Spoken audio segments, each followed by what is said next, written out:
Hi everyone, my name is Chloe, and today I am coming to you with my Reading Rush, Stay at Home, TBR, and tag. So, Ariel from Ariel Bissett just posted this on the Reading Rush YouTube page, and it is a readathon that goes from tomorrow, Thursday, April 16th, through Sunday, April 19th. So I am really last minute here and doing my TBR and tag, but I'm going to go ahead and do it anyway. I saw a bunch of other people doing it and I just have FOMO, and so I am going to do it and it's going to be great. So starting on a Thursday kind of throws me off. So that's why I'm really scrambled about filming this and getting it up on a Wednesday, because normally it's Friday to Sunday, it seems like. So but I'm excited to have that extra day. So if you see me looking over, it's because I'm looking at the prompts on my phone, and let's just get started. So the tag questions are, how is your reading going while staying at home? So if you don't know, I am a stay-at-home mom. I have a 2-year-old daughter and I'm 8 months pregnant with our second child.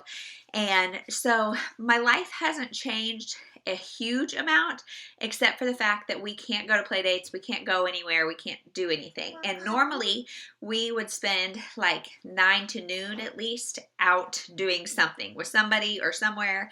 So I've got more time in that sense, that I'm home a little bit more.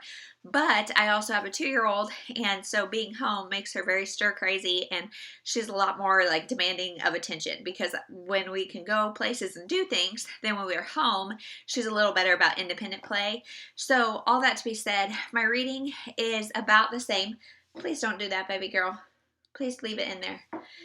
Speaking of which, she's just destroying my shelves right now so I can film this. But anyway, so my reading has stayed about the same. It's slowed down a little bit just because I am very anxious about what to do for birth. Or is it safe to go to the hospital? What do we do? Because now siblings and all that aren't allowed. My husband may or may not even be allowed.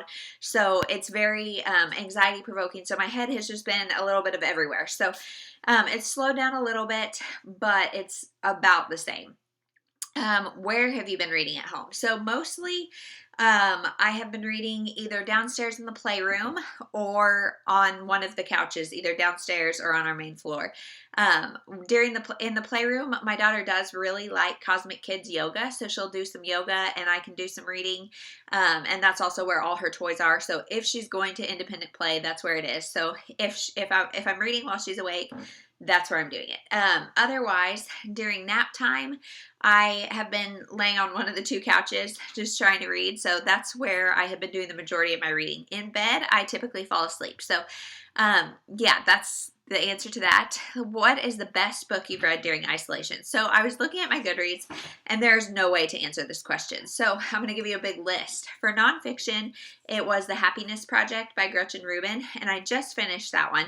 And it was really good, just really inspired me to do some introspection and think about what would make me happy and then how to achieve those goals.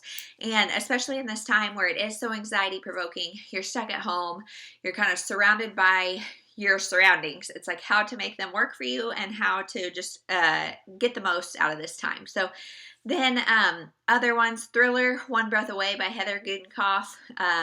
Let's see, YA, I read A Heart and a Body in the World by Deb Coletti and Love and Gelato, and loved both of those. And then other ones, I read In 5 Years by Rebecca Searle, Bright Side of Disaster by Catherine Senner, which is actually her debut.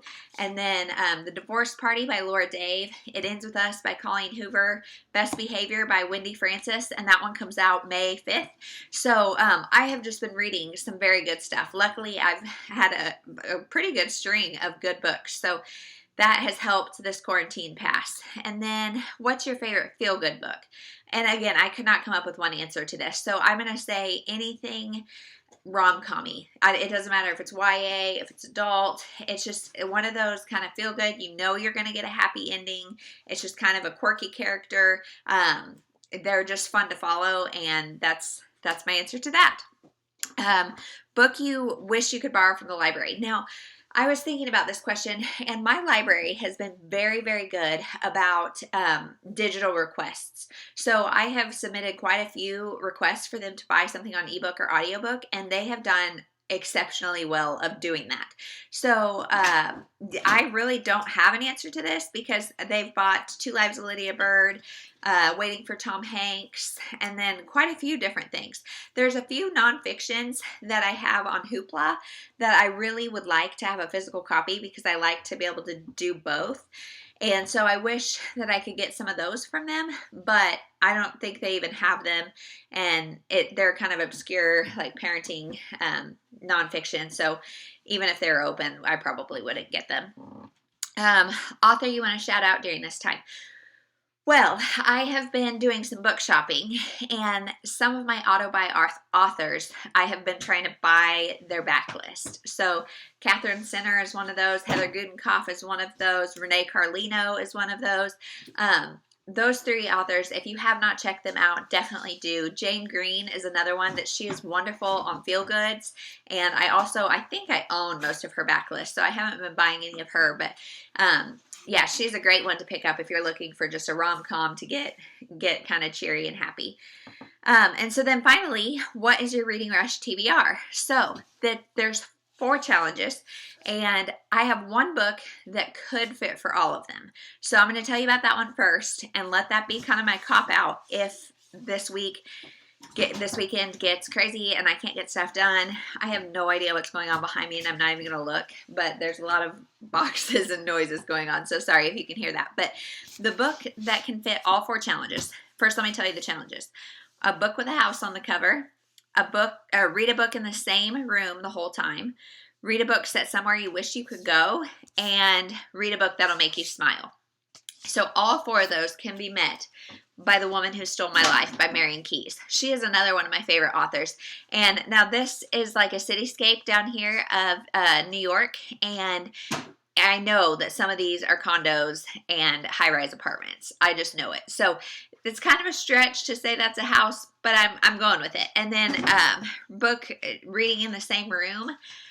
I don't know if I'm going to be able to do that, honestly. I'm going to try my darndest. It's part of the way, like halfway through this already, so I don't know. I can probably finish it all in the playroom because I can do it while she's occupied down there, and then I can also hang out down there during nap time. So that's going to be my goal. I may have to stretch it and just say the playroom, which is truthfully kind of our entire house right now because we have a 2-year-old trapped inside and it's 30 degrees outside. So our whole house is kind of turned into a playroom. But anyway, this one, Somewhere You Wish You Could Go, the majority of it is set in Ireland. She also did live in New York. So New York and Ireland both are 2 places I have been and love. So I would love to go there. But truthfully, a book could be set in Target and I would be thrilled to go there right now. And then a book that'll make you smile. This one, Marian Keyes, she writes just kind of women's fiction type books, and they always do make me happy. So this one could fit everything, but I am going to add some other books just in case. So a book with a house on the cover. I'm going to go with Jane Green's Family Pictures.